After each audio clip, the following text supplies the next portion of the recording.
जय गजानन.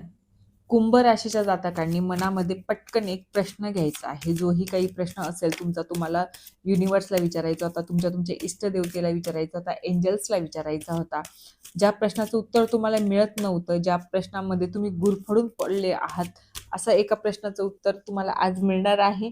आणि या गायडन्सला रेझिनेट होण्यासाठी कमेंटमध्ये जय गजानन लिहायला विसरू नका आणि स्क्रीनवर डबल टॅप करायला विसरू नका.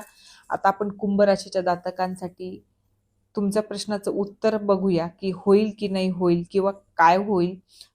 सगळ्यात अगोदर येस नो मध्ये घेऊ.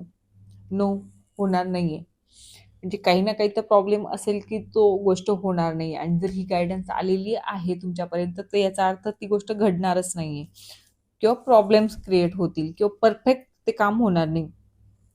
Take a action. त्या गोष्टीवर तुम्हाला ऍक्शन घ्यायची आहे. ती गोष्ट जर होणार नाहीये तर नवीन काहीतरी ऍक्शन घ्या.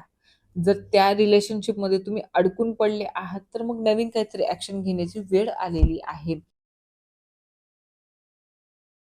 रोमॅन्टिक होण्याची शक्यता आहे, पॉझिटिव्ह होण्याची शक्यता आहे. रोमॅन्टिक म्हणजे फक्त कपलसाठीच नसतं, तर कुठलाही प्रश्न तुमच्या मनामध्ये असेल तर त्याच्यामध्ये पॉझिटिव्हिटी येणार आहे, पॉझिटिव्ह गोष्टी घडणार आहे. असरेटिव्ह गोष्टी सगळ्या होणार आहेत. बी ॲसरेटिव्ह.